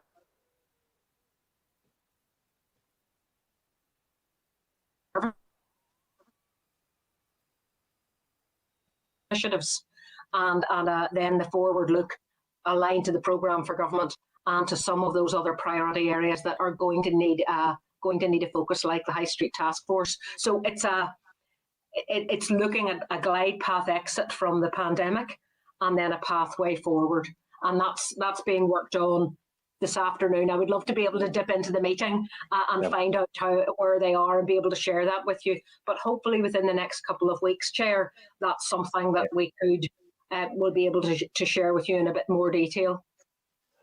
Okay, look, I appreciate that response, and I know you made a certain acknowledgement to it there, and I absolutely don't mean this as an insult, so please don't take it as such. But somebody that is on their knees in the high street could have listened to that answer and went, "But how does that help me?" I don't know what you've said, loads there, but I don't actually know what it means, and I suppose something that I think maybe the committee has a role in is trying to decode what is we're aligning the programme for governments, we're looking at long-term strategies, we're looking at redevelopments. The issue for a lot of specifically retail on the high street is that they don't know whether next week or next month they're going to be able to open their doors again. So there is, I suppose, an importance that this takes place quickly. And I'm just a little bit concerned, but I'm holding a reservation for another month or so in terms of the High Street Task Force. Seems like something that a lot of other agencies outside can come in and get involved in and work with. But it seems to be saying, well, no, we kind of need to pause a little bit and pass it over to a COVID task force, and then if the COVID task force is saying that we need to look at long term and medium term, so it's just about making sure that there's a bit of action and delivery on the ground as quickly as possible, because that's how businesses see. They see a wee bit of action, then they get a bit of comfort. So I don't mean that as harsh maybe as it sounds, but I just wanted to say that. Yeah. Well, look, I understand that, but there isn't. We do know where we are in terms of the current restrictions. We know that those restrictions are in place to the 5th of March now. It is possible the executive might decide to lift those restrictions sooner. But, I think we are pretty clear. And we're having dialogue with the like of Colin Neal, from Ulster pubs and restaurants. And there's a real concern from some players out there that they actually would rather wait until things are very clear and we're absolutely certain that we're not going to go back into restrictions again before they get back out, bring their staff back, start ordering stock, start opening up again.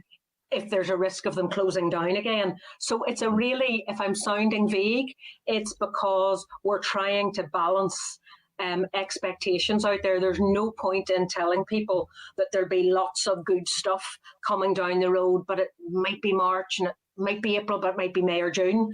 Do you know what I mean? So we're trying to proceed by looking at how much we can join up, look where there are gaps, and try and see, well, how do we best get going and use the like of the High Street Task Force quickly and effectively once we know we can. There's not a lot of point in managing people's or raising people's expectations now. We saw what happened in terms of the voucher scheme.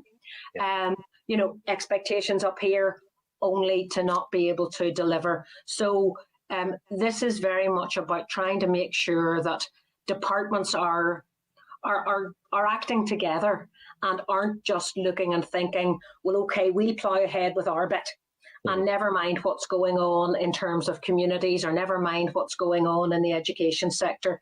This is really trying to look about how we get a joined up recovery that can build a bit of momentum. There's work being done at national level as well in terms of wider recovery. I think we're very much looking to say, well, look, Northern Ireland is a smaller place. We might want to go at a different pace to what's being proposed nationally. We might want to look at our own initiatives. We might want to look at what we can do ourselves, but we might also want to take advantage of anything that's available, particularly from the Chancellor, in terms of wider economic recovery schemes. And right now, we don't know where that lands. So forgive me if I'm vague, but it is because I'm trying very much to join the dots and not raise people's expectations out there whenever we know we have a challenging budget settlement. We know that there's no point in talking about lots of new stuff if we don't have additional funding to help make the recovery happen. So there's always going to have to be that trade-off. So I absolutely hear you, and I know how quickly I slip back into sounding like a civil servant. But we really do want to make sure that we can get momentum into a recovery plan once we're free to do it. And that work, that's all very boring civil service planning work that we're doing now. Okay, Jenny, thank you for that. I'm going to open up the members now and ask Pat Sheehan if you'd like to ask questions, Pat. Thank you, Chair, and thank you, Jenny, for your wide-ranging contribution there. And since you mentioned the voucher scheme, let me ask you about that first of all. I mean, my understanding is there was £90 million available for that voucher scheme, but the Department for the Economy wasn't able to deliver it and the money's going to be handed back. Have there been any suggestions made to the Minister for the Economy about alternatives to the voucher scheme so that money can be kept here? Thanks. Well, I think Chris probably touched on this a bit in his presentation. I know the Department for the Economy is currently running something like 7 or 8 different support schemes, schemes that it wasn't running before the pandemic. And I think, they really are at capacity in terms of getting out those various business support schemes, which are essential to small and to medium businesses right across Northern Ireland. And of course, those schemes have had to roll forward several times.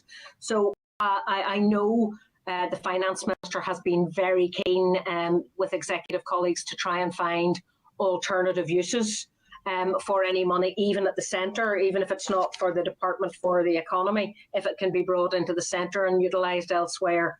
I know Minister Murphy is also working very hard to see if we can get rollover arrangements so that we don't lose that money. And obviously, if we don't lose it, well, then we can look at it again in terms of a voucher scheme or some other scheme going forward. So I don't know, I wouldn't be over the detail of what the Department for the Economy might have brought forward, but I do know I do know that there's active work to try and make sure that money doesn't get lost and that we try and find other uses for it. So it's not an unreasonable question by any means, and it's one that's been asked of all ministers.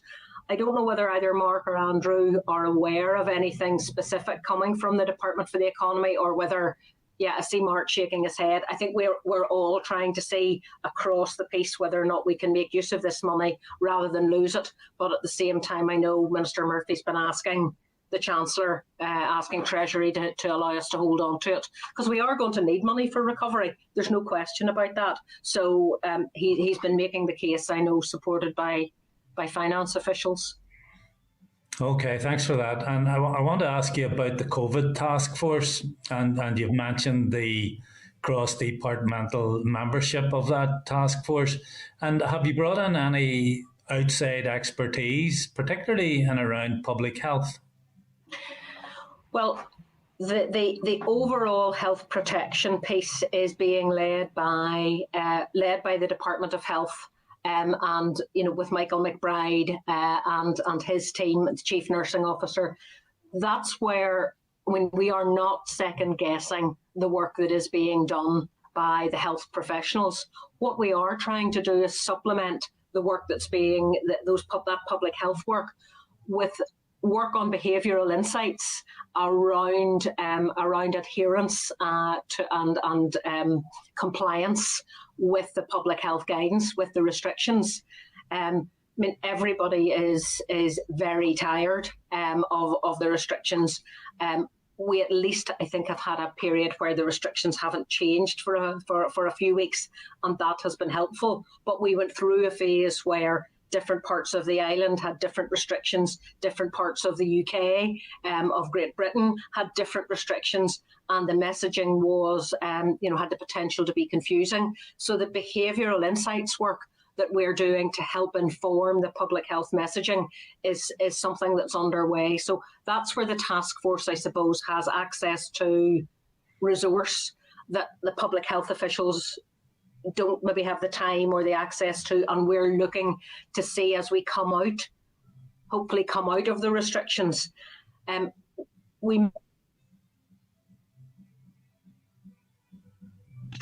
do we get people to focus on the things that really matter, and how do we stress some of the positive benefits rather than always having negative messages? So that behavioural insight work is I suppose, the key way in which the task force is working with the public health officials, but we are not bringing in any other experts to second guess. And I think, to be honest with you, when we look at the rollout of the vaccination programme, I think Northern Ireland has been doing exceptionally well there. Our delivery record is really very good, and it wouldn't, I think, be helpful to try and bring in to bring in people who were perhaps second guessing that. So it's really trying to add value to what's already being done. Yeah, and hopefully the vaccination programme will continue to roll out in the way it's anticipated to.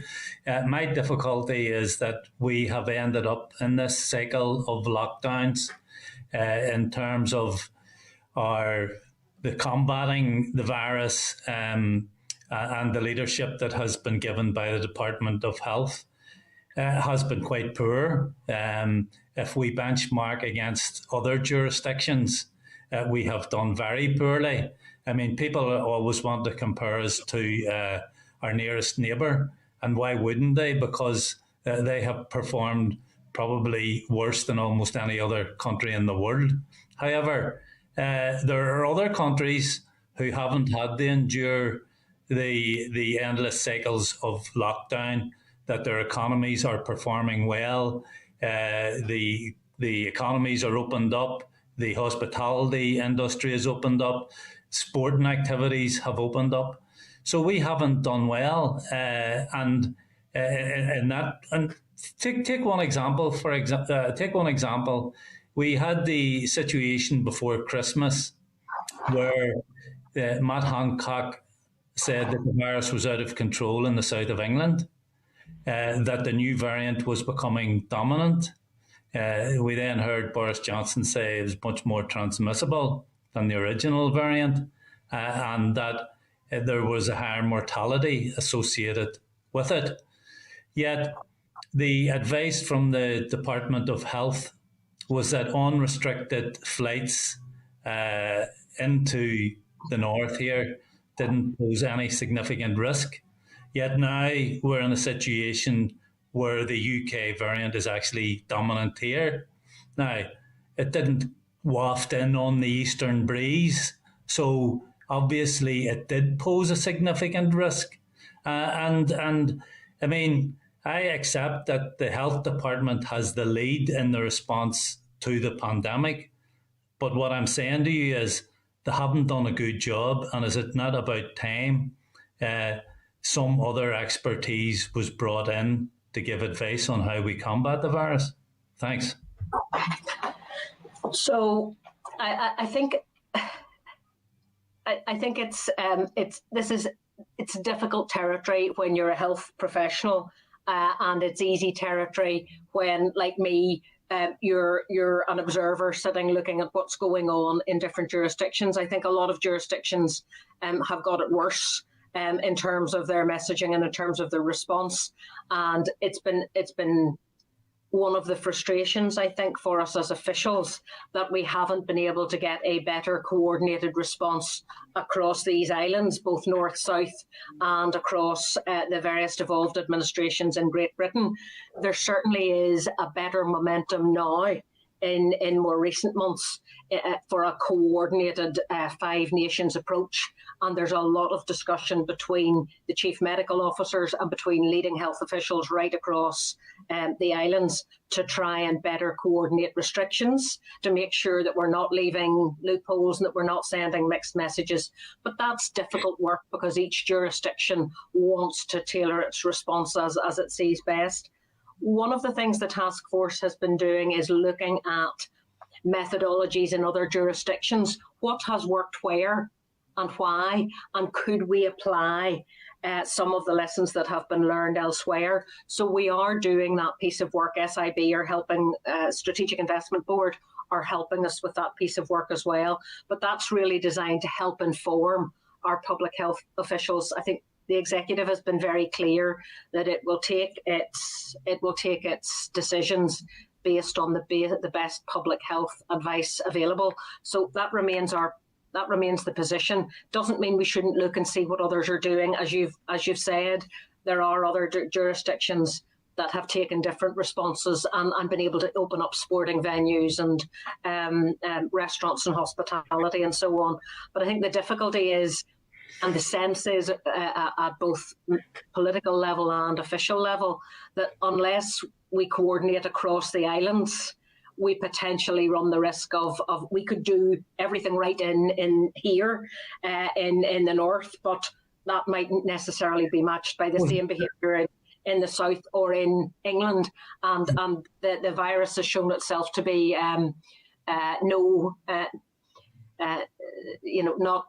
not any respecter of borders, land or sea, or people or populations. Yeah, and that just brings me to my final question, Chair, just a short one. Has there been direct engagement, Jenny, between the task force and the Dublin government or officials? Yes, I've had several conversations with Martin Fraser and John Cullinan and senior officials in the Taoiseach's office. So we have had a dialogue about how better to align our advice. The timing of the restrictions, I think, is a key one as well. So we went first in terms of extending our restrictions to the 5th of March, and following dialogue, the Irish government decided to go for that same date in terms of its restrictions. So I think that's just one example of where we did manage to get alignment. And I think the more we can do that and the more we can collaborate in terms of the timing and the nature of restrictions, I think that's beneficial to the economy, both north and south, and easier in terms of messaging as well. I think if there's greater certainty. Okay, thanks for that. Thank you, Chair.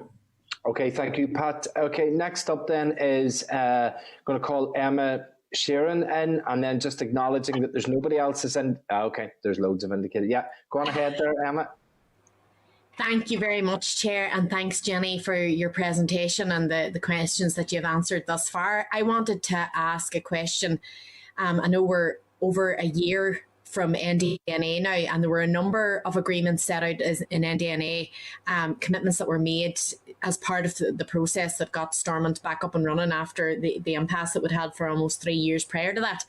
And a lot of the conversation that we're having in the political discourse this past week are around Brexit, the protocol, rights, concerns that different people from different communities have around everything that's going on. And a lot of the agreements set out in NDNA related to rights. And some of the things I'm thinking of now, I know I have asked at previous occasions, I've asked the First and Deputy First Minister about this, and I wanted to know if you had a plan around particularly Acna Gaelic. I know we've seen lots of graffiti over the course of the past number of days, and one item that we'd seen was incredibly incendiary messages around the Irish language, which obviously is a threat to no one. I wondered if you had a plan around that and the implementation of the Stormont House Agreement. I know that my own comrade, my party colleague, Mairead Farrell, who's a TD from Galway, had asked the Taoiseach about that this afternoon, about his commitment to the Stormont House Agreement and implementation of that. And I wondered what your thoughts were on that.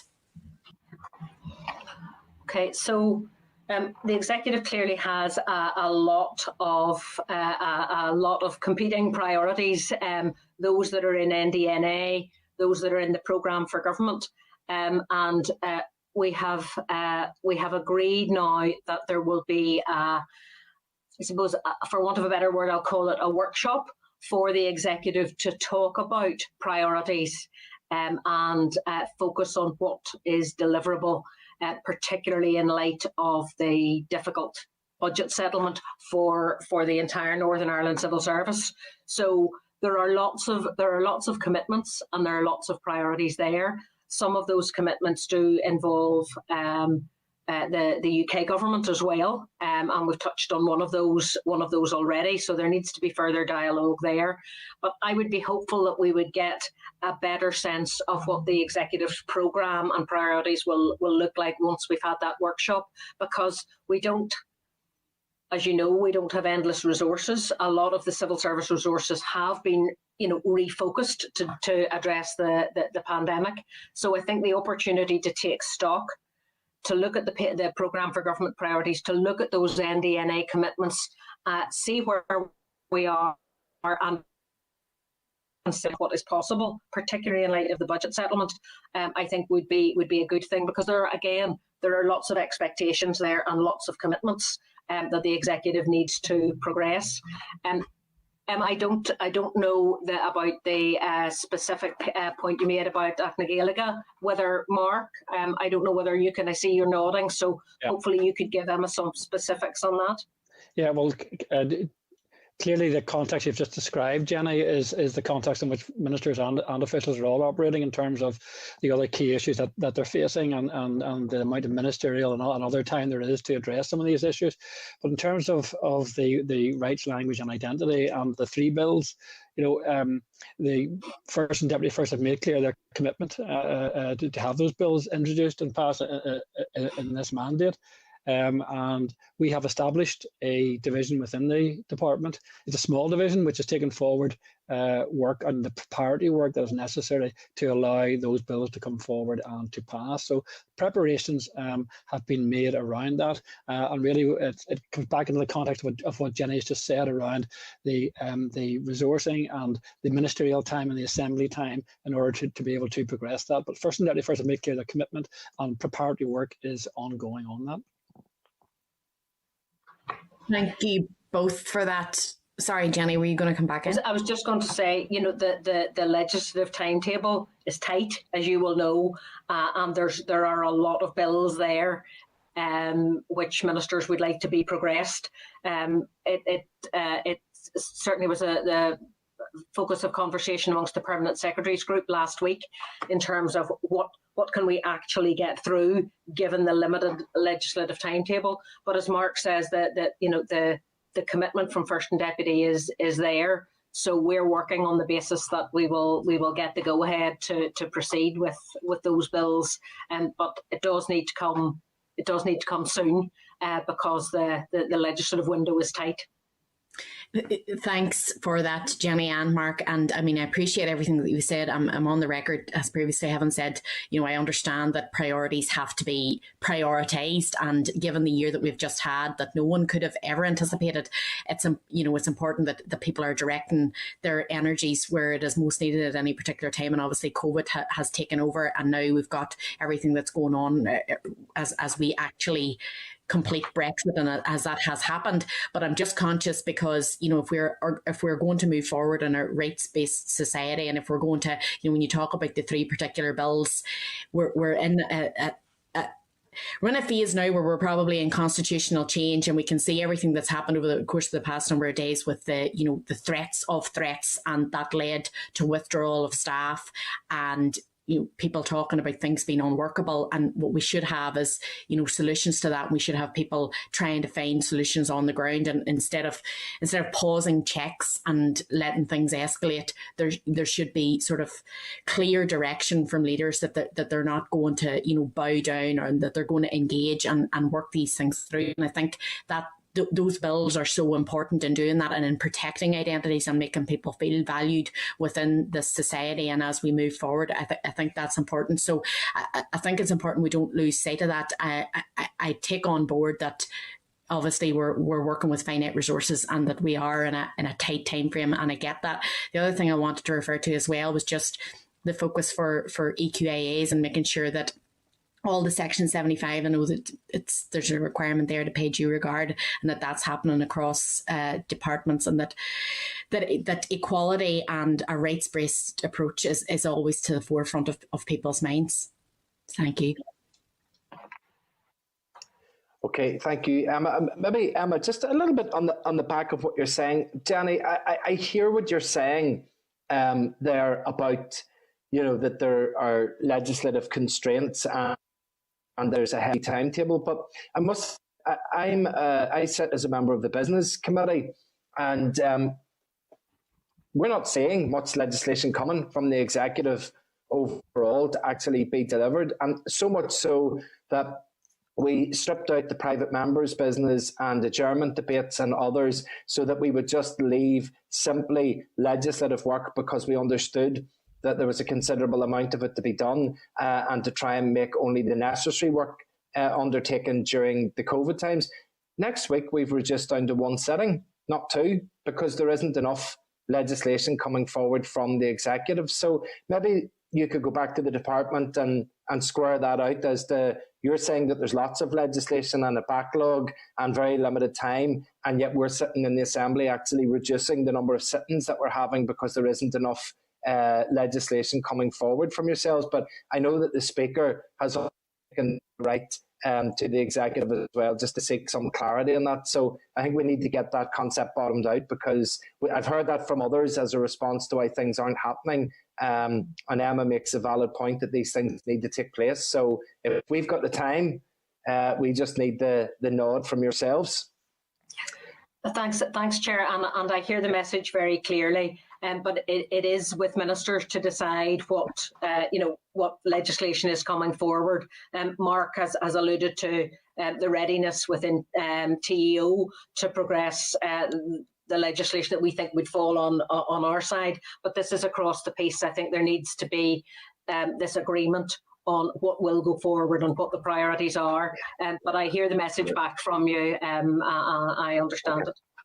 Okay, next up then we have Martina, please, if you want to ask your questions, please.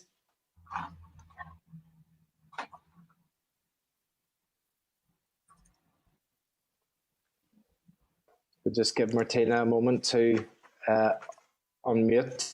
And Okay, there you are. There, it wasn't on mute. Technical problem. Thank you, Chair. Thank you, Jenny. Good to see you after many, many years. I think the last time that you and I exchanged some views, it was about Project Kelvin, and we're trying to ensure that that it was located where the EU said it should have been, and that was in Derry. Little did I know then I was going to find myself in the EU. Can I just pick up on a few things, Jenny? I'm not going to go over it. You probably heard my contribution to the last sitting. with the officials, but I just would like to reiterate my disappointment in relation to the High Street Task Force and the composition of the membership of that task force for the reference group. And I'm hoping that that is something that you would have heard and you'll take on board and address. And I'm not looking for Derry to become some place which is consulted, but that it has a place at the table. So I just want to repeat that, Chair. Jenny, the COVID recovery, if I could talk to you about that in the context of an equal just recovery, because many of us representatives have been engaging with constituents and we are aware that the poorest have been the hardest hit. So there's a terminology that's being used to build back better. And in building back better, we certainly don't want to go back to the way things were. So I know the anti-poverty strategy is located in the Department for Communities, but it's picking up on the commentary that Emma made, which I wholeheartedly concur with, and maybe to ask you about the EQIA, particularly around, as we all know, the functions in terms of policy and service delivery, that an assessment needs to be made that precedes any decisions by ministers, in this case, about the impact of the quality impact assessment. So where is that at with regards to the budget? I know you've had an uplift, even though there's a flat budget in terms of a standstill budget. But where is the quality impact assessment done? That it's not just the functionality of the budgetary process, but it is any potential change to policy or service delivery as a consequence of perhaps a standstill budget, and an assessment made as to how that's going to have an impact on the Section 75 categories. And I say that in the context of us knowing that the poorest is hit the hardest, the context of particularly women, how they are in part-time work, how they could be hit, and just in the assessment that is going to be made by yourself across all of departments, and how that is going to impact on the decisions that ministers make. Okay, forgive me, I'm not quite sure that I understood exactly what the context for this was. Is this an EQIA of the anti-poverty strategy? No, the EQIA of the department's budget. Oh, of the department's budget. Okay, well, look, I am going to let Mark lead on this. Sorry, I just picked you up wrong there. I thought it was a specific thing. Okay. Well, we currently have our draft budget, Martina, and what we're currently doing is looking at what the potential impact of that is.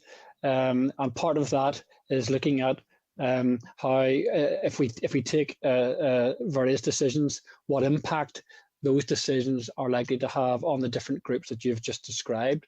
We're still at the early stages of that. Because we only got the budget fairly recently. We need to look at the various options that there are and discuss those with ministers. And in discussing those with ministers, to identify then any impact that those will have on the different groups and any potential mitigations that there are.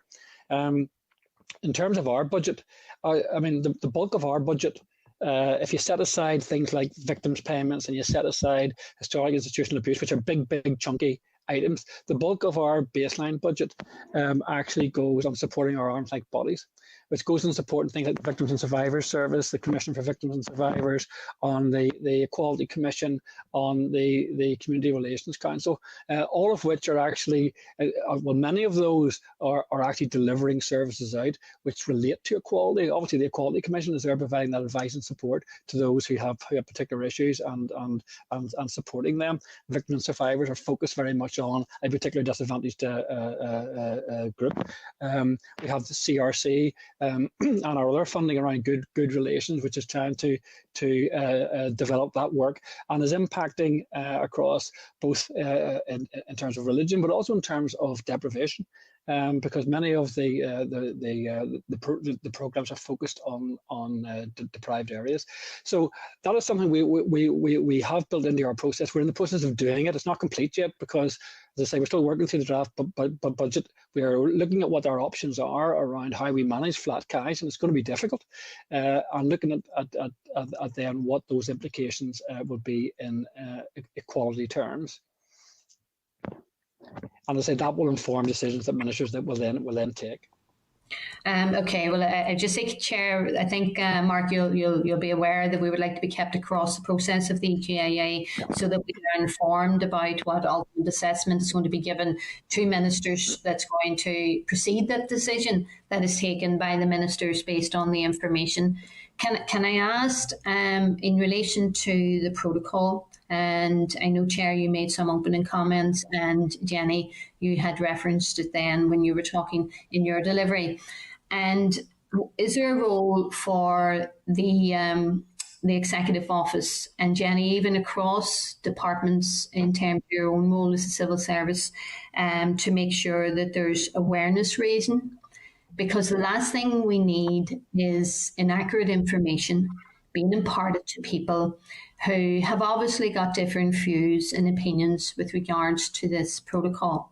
Now, there's no credible alternative. I can say that as a former MEP. There's some people who had proposed magical solutions, and we knew that they were not going to work. And given that the protocol protects the Good Friday Agreement, the All-Ireland economy, and ensures no hardening of the border, for instance, one of the things I was aware of yesterday, hardening of the border in Ireland, and we know there has been a border in the Irish Sea for almost 100 years, but there has been, and I acknowledge there has been a different change to the operation of that border now, and that needs resolved, and we need a resolution to some of the trading adjustment shocks because of the last minute of the decisions that have been made. But Jenny, we had one of the ministers in front of on the floor of the chamber yesterday, the Agriculture Minister. I know he's only standing in, but for instance, when I was able to impart in the NISDRA statistics show that the North sells more to the EU and the rest of the world than what it does to Britain. That is not to diminish what happens with Britain in the sales of goods here. It's a crucially important market. But the minister, in response, was nearly lambasting me for being, he said, inaccurate with the information, and it's unfortunate that what any just impartial observer going to do just a little bit of research on Google would have been able to know that the minister was either not across his brief, and I'm sure it's difficult only with day one anyway, so that can be forgiven, but giving out information that is factually inaccurate, and that's something we need to avoid. So that's why I'm asking you, Jenny, about awareness raising, because some people are concerned there's some things being orchestrated at the moment, attempts being made to undermine the protocol. Some people have described what's happening as a little bit of theatrics. I know it's difficult and it's actually dangerous.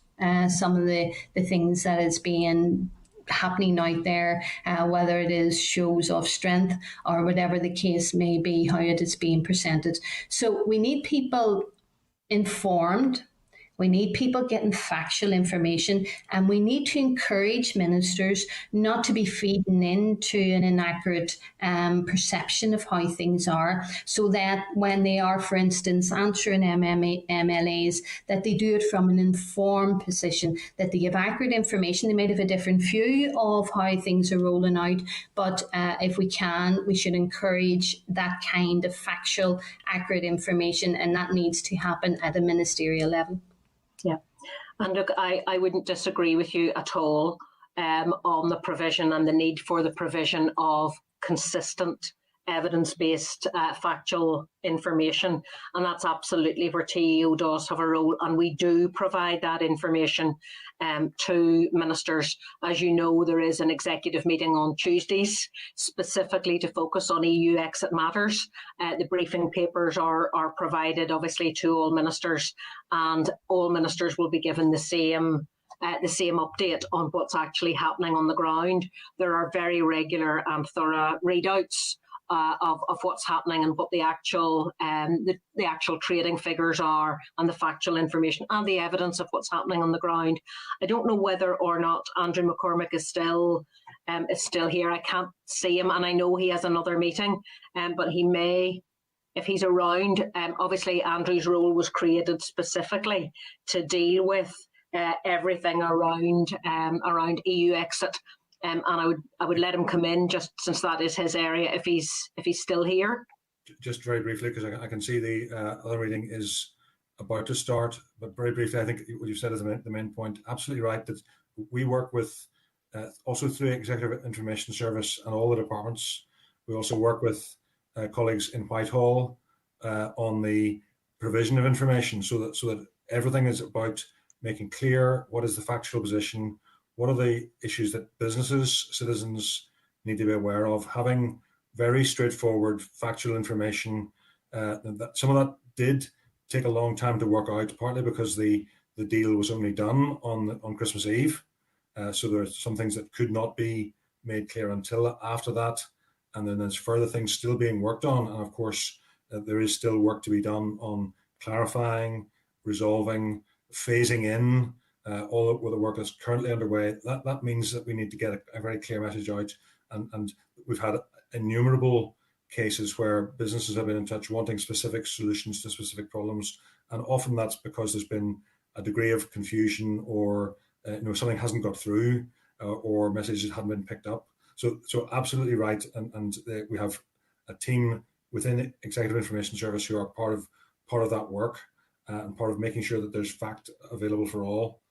But I think I probably need to break off, as I think everybody except one is ready to start the next meeting. I'm very sorry to have to leave. Okay. But so someone help anyway, Martina? No problem. Thank you, Andrew, and thank you, Chair, and thank you, Jenny, and yourself, Mark, as well. Okay, thanks very much for that. Okay, is there any other member wishing to ask a question if they want to indicate by raising their hand? I don't see any others at the moment, so I'm going to take it that there aren't any other questions that want to be raised. Okay, Jenny and Mark, and to Andrew as well, thank you very much for your attendance here this afternoon. It's been good to both meet you and hear of the priorities and the work that you're doing in the department. We absolutely get that it is a very difficult time, and that there are competing priorities and competing budgets for the work that you're doing. But we continue to offer you our best wishes in the work that you do, and absolutely no hesitation in doing the cross-examining that we have to do as well, if needed as well. But thank you very much for your attendance today. Thank you. Thank you. Thank you, Chair. And I look forward to coming back to the committee with something more granular to talk to you about in terms of the task force.